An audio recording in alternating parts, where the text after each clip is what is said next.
But let's finish this off by trying to relate it a little bit more to where this is coming from in the mathematical formula representation of ourselves. All right.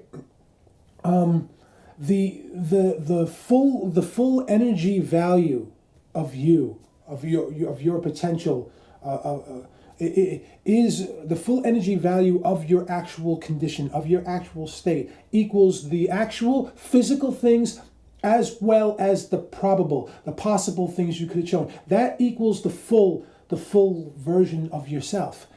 And how we can start to relate that back to some of the mathematical formulas we've been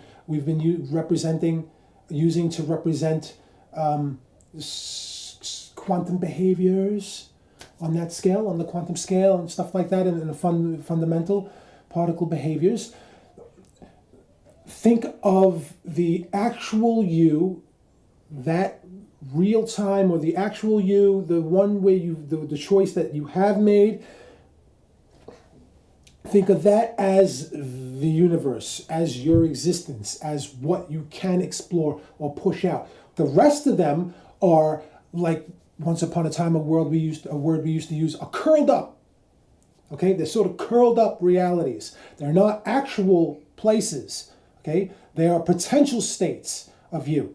So in the formula, in the relationship, okay, they're not being expressed like the actual state of yourself is expressed.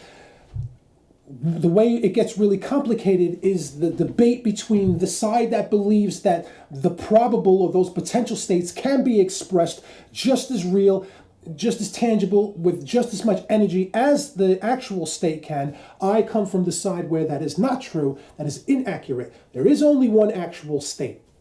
Just like there is only one actual you. There has to be an origin you before there's a multiple amount of you. There has to be the first you before there's the second, third, and fourth you. Okay? Version of yourself. It's the same thing. Apply that idea to what we're talking about now. All those probable states of you are potential states.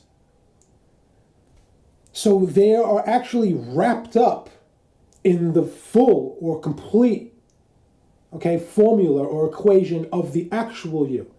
They're not separated, individual. They're not in another dimension, so to speak, at least not in the conventional ones that mainstream science is exploring now, or that science is exploring, some of the popular ideas of dimensions. They're not in another dimension, They're right there in your actual place, which would also lead us to believe that there is only one actual place. There are not an infinite amount of places, just like there are not really an infinite amount of versions of yourself.